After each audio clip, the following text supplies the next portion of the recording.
Hi and welcome to Rontime. Today is the 11th of May.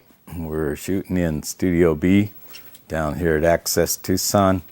I'd like to give a couple of great big shout outs to the engineering staff who helps me prepare for this show and make sure that the quality is high, because I'm in your living room. I'm in your viewing space. I'm writing a jingle that's going to be inside your head. So when we're together, it's Rontime. And I'd like to thank you for bringing me to your space and for viewing Rontime. Now that it's available on YouTube, anybody can watch it any place in the world.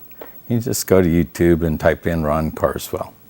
And there it is. Poof, it's Rontime. So today you'll notice that I'm sitting before the backdrop of a really, really beautiful photograph that's of the Sonoran Desert, and taken by my friend Thomas Wiewandt, who's a PhD in ecology and a nature photographer and nature cinematographer.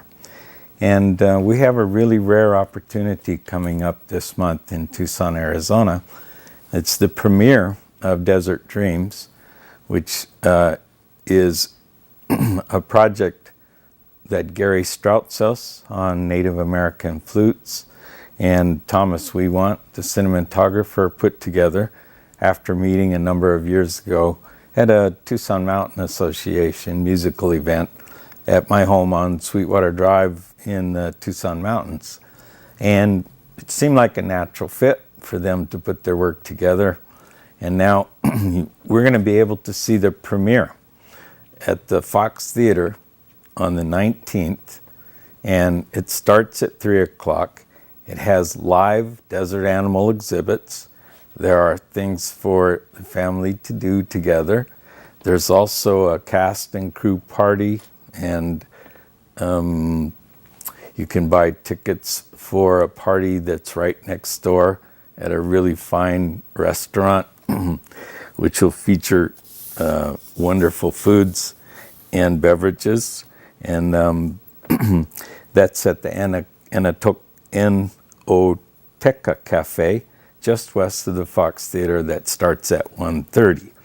At 3 o'clock, general admission, doors open at the Fox Theater, and the tickets are $8, and the tickets for children, I think, are $4, correct? And the VIP party is $75. Reservations and tickets can be secured through the Fox box office at the theater itself, or through several organizations, including the Arizona Sonora Desert Museum and the Toona Chul Park. So you can also get tickets there and make your reservations. They're also available online. And I'd really like to thank Tom for doing such an incredible job filming. It's breathtakingly beautiful, and I'd really encourage you to come down and join other people, share this experience, a unique experience. DVDs will be available, and I believe there will also be autographing available. So without further ado, I'd like to go ahead and show a preview.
Wow, thanks, Tom. That's really beautiful. And thank you, Gary Stroutsos, for the flute work. As always, your compositions are eerily familiar to me. Real pretty. So, again, I'd encourage you to join us at the Fox Theater. That's on Sunday the 19th, and it starts at 3 o'clock. The event at the cafe starts at 1:30. Again, there will be live animals available and other things to do at the theater as well. So I encourage you to come join us. The Sonoran Desert means a lot to me. When we moved here in 1952 from Boulder, Colorado, I was learning a lot because my father became the first educational curator of the Arizona Sonora Desert Museum, and it was quite natural for us as kids to spend a lot of time out there with him, especially every Saturday after going to sing in Tucson Boys Chorus. So Sonoran Desert's very, very familiar, happy place to me, even though I've lived in many, many other parts of the world, several continents so far. And of particular interest to me is the uniqueness of the Sonoran Desert. And Tom's film features the fact that we really do have 5 seasons here, because the rain season comes when it's ready and when conditions are right, and it changes the desert to a completely unique place. And the Sonoran Desert, of all the deserts on Earth, happens to be the single most diverse and have more species than any other desert on Earth. And it's interesting because the Sonoran stretches all the way down to the seacoast in the Sea of Cortes, which is what we call it, the Gulf of California. And I've been fishing on the same beach in Puerto Lobos since I was 7 years old. And so it's interesting that what happens on my beach in Puerto Lobos, or a little further north at my beach house in Santo Tomas, what happens there influences what the weather in Tucson, Arizona is going to be, because they're connected through this enormous desert called the Sonoran. And it's interesting because it stretches north of Tucson as far almost to Phoenix, with saguaros and all the cactuses and varieties of plants that we're accustomed to, and then changes to a completely diverse kind of landscape as you approach the seacoast. And you get the daily misting that occurs every evening, the condensation on the leaves, etc., etc. And from spending so much time in the Sonoran Desert, surrounded by science, I've seen the wisdom and the intelligence of a place that takes a long, long time to become. I mean, the species that live here are accustomed to hardship. They're accustomed to long periods of drought, and they're adaptable. They have learned to seek shelter in the earth itself. And that kind of architecture has always been of interest to me. The underground architecture from the scenes in the original Star Wars movies are actual houses in the deserts of Tunisia. And architects who have worked in the desert for the longest periods of time have learned that the earth itself is actually a very good instructor on how to find a niche in a harsh and sometimes completely unforgiving environment. And so there are parallels to be drawn between the life of the wildlife that has found and made its home in this desert, and the people that cohabit and co-inhabit the desert with it. And I really appreciate places like the Arid Land Study Department at the University of Arizona, the Biosphere 2 in Oracle, Arizona, the Desert Museum, the Nature Conservancy, and the organizations that have made Tucson a very unique part and an important player in the understanding and appreciation of deserts. At this particular time in our lives, desertification is spreading on the planet.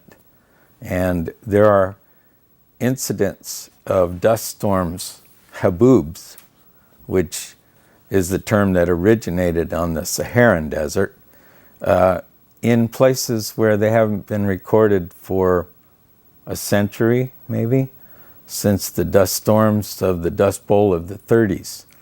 And fortunately, Ken Burns did a really good film on that, and through the University of Arizona, there was also a film done with a local spin. How did the Dust Bowl affect Tucson, Arizona, and the Sonora Desert?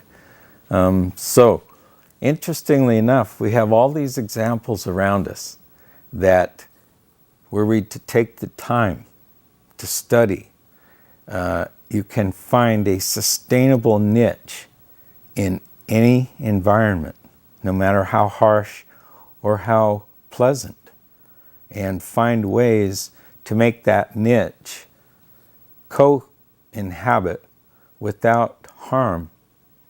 I remember as a kid, my dad used to take us to some pretty sacred sites, and the absolute rule was leave only footprints and take only photographs, and never take a photograph without asking permission if it's a photograph of a person, because in many cultures that person's spirit would be attached to that photograph, and you needed permission to take that portion of that spirit with you in their image. So, trekking all around the Sonoran Desert and studying architecture here at the University of Arizona, I'd really like to congratulate the University of Arizona for the new extension on the Architecture College, which is 4 times less energy efficient than the old Architecture College building. Interesting. When I was there, I got into some trouble by insisting that the red brick facades on the University of Arizona building be used as thermal collectors, because they were so capable of that. And they were almost always applied to the south and or the west faces of these buildings at the University of Arizona. And so there were probably trillions of therms being absorbed during our sunny days, and very slowly, because of the density of red brick and the density of the administration, very slowly being re-emitted at night to such a slow degree that we took a thermograph of the Harville administration tower at 1:30 in the morning on July 2nd, and the surface temperature of the red brick was 112 degrees, and the air temperature at that time had dropped to an incredible 83 degrees. So had all of those therms been turned into hot water and stored efficiently with proper insulation in the structure of the building itself somewhere, then I can see where a red brick facade in the desert might be an appropriate tool. And leave it to me to, of course, win energy awards for designing houses that incorporated steel framing, straw bales for insulation, rammed earth for other projects, and sandbag architecture. I got to put a big shout out and my sympathies to the family and friends of Paolo Soleri, who passed away recently. One of my teachers, one of my favorite teachers, with whom I could argue huge concepts of city building and urban design that was energy self-sufficient and food self-sufficient and cultural, so that its placement meant something over time, and that its placement had a relationship with everything around it. And so he called that ecotecture, eco-architecture or ecology, because he combined ecology and architecture. And so he was a good teacher too, by the way. I worked in the drafting room when I first went to the Soleri Institute, and then I poured a lot of concrete and helped to raise domes and do things like that a couple of years, a couple summers in a row. Met really, really good people studying there too also. I was invited to study at Frank Lloyd Wright, but I chose not to when they said that ballet would be part of my required curriculum. As an experienced and card-carrying stonemason, I didn't exactly think that was going to be the right fit for me. So, went on to study architecture here at the University of Arizona, and I've been a general contractor and a builder pretty much on and off ever since, with the exception of the fact that Wall Street stole $17 trillion worth of real estate value from homeowners much like myself, who weren't prepared for the changes, did not have adequate alternatives at the time, and see in today's Arizona Daily Star that foreclosures are expected to rise again in our beautiful Sonoran Desert town. Interestingly enough, the stats that I see indicate that energy efficient homes and homes that have taken special consideration for solar and passive solar architecture cycle through the market as sales faster than conventional homes at this time. So the people that are buying homes are using this opportunity to buy the most energy efficient as well as architecturally correct for the seasons of the Sonoran Desert, all 5 of them, including the rainy season. So as a designer and builder in the Sonoran Desert, I encourage you to look at passive solar additions and passive solar modifications. I encourage you to incorporate rainwater harvesting, to include edible landscaping, and for resources in Tucson, Arizona, we have incredible gardeners who are willing to share information with you, and also the gardens at Tohono Chul set stellar examples of how to co-plant beds and to use shading and to use native trees, and soon, hopefully, to include, believe it or not, a Sonoran Desert oasis, the kind that I remember climbing and hiking and sleepovers on the Sea of Cortes, surrounded by these monster palm trees, because in the middle of a crack in a massive piece of rock, a little canyon north of San Carlos, were these oases with running water and ponds and pools. And in this particular instance where I used to camp, there was also a man-made tank, a water tank, that fed a ranch that was down at the basis of at the base of these mountains. And it was a very verdant and green and lush place right next to cactuses on a plain that went out to the Sea of Cortes where the cliffs were, and there it was, miles and miles and miles of blue ocean. And it turns out the Sea of Cortes, the Gulf of California, has one of the most biodiverse regions on Earth. In terms of ocean populations and variety, it's the third most diverse biozone in all the oceans of the world. It's a very short drive from Tucson, Phoenix, Scottsdale. And so it's a place where many people from southern Arizona have spent time having fun, enjoying, learning, fishing, and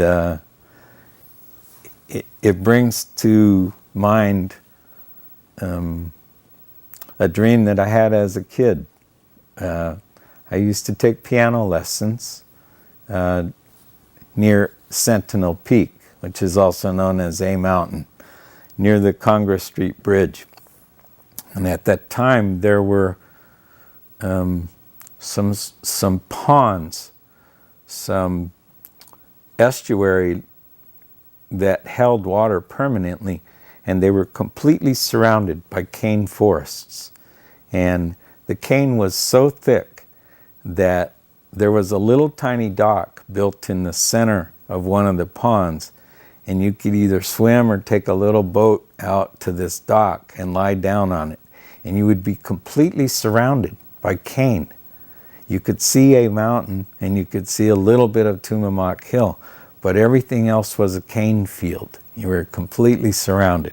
And I used to dream, after Thor Heyerdahl started teaching people how to make boats out of cane and reeds, of building a boat right by the Congress Street Bridge and floating down the Santa Cruz River, all the way down the lower Salt, into the lower Colorado, and out into the Sea of Cortes, where I could go fishing anytime I wanted, kind of like Huck Finn and going down the mighty Mississippi, out to see the Queen of the Delta. So imagine if the Santa Cruz River were a live river and connected the lower Salt, the lower Colorado, and the Sea of Cortes. That freshwater float would restore estuaries that have been decimated by the lack of fresh water from the Colorado River. And if the Santa Cruz River were a live river, that means it would need a water source of fresh water somewhere between here and Nogales, where it comes into the United States from Sonora and flows north, one of the few rivers that flows north into the United States. So in order to have a freshwater lake there, I imagine that it would be possible to make a saltwater canal that does solar desalination, as well as transportation of barges, as well as a structure, biosphere-like structure, containing hanging vertical gardens, so that from, say, Guaymas, Sonora, where there's a deep water port, where the largest container vessels on Earth can offload with no waiting time to a totally computerized terminal facility, put on barges, shipped to Nogales, Sonora, where an international port would become exactly that, and you could form a freshwater lake near Nogales that would turn the Santa Cruz into a live river,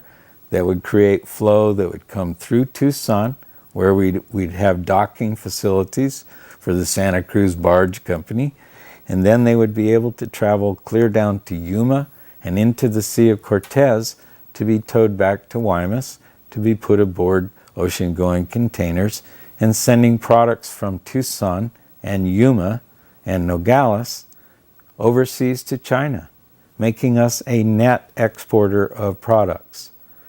And it might be possible to form a free trade zone that would utilize the resources of the Sonoran Desert, the state of Sonora, and the 4 southern counties of Arizona as a free trade zone that would be based on having a reasonable supply of fresh water and a guarantee that the Colorado River, regardless of the depth of Lake Mead, would no longer serve Tucson, Arizona, because the Santa Cruz itself would be a live, navigable river all the way to Yuma and out into the Sea of Cortes, the way it was less than 100 years ago. Tucson, Arizona, 100 years ago, had plains of grass as tall as a cow and mesquite forests all along the river. So it's possible to recover this area by taking some bold steps to incorporate into the Sonoran Desert a plan for sustainable development that includes aquaculture, agriculture, and a free trade zone. So I know that the mayors of cities from Guaymas to Nogales and Tucson have met to discuss making a rail system between the port of Guaymas and Tucson, Arizona, so that this can become a hub for east-west train assembly, utilizing the maximum capacity of the port in Guaymas. And that makes perfect sense because the largest container ships on Earth can offload there with no waiting versus 4, maybe 5 days waiting time in the port of Oakland and in Los Angeles. So it makes sense that this part of the world would start paying attention to the price of tea in China, because the majority of those containers are carrying Chinese products to us versus us filling them with products and sending them off. So, my desert dream I just shared with you. Tom Wiewandt and Gary Stroutsos have shared their desert dream with you. I encourage you again, please join us on the 19th at 3 o'clock at the Fox Theater on Congress Street in Tucson, Arizona. And at that time, it'll be a good time. So if it's a good time and it's a should time, it must be Ron time. I want to thank you for joining me, and I want to thank you for inviting me into your viewing space again. Y'all have a great day.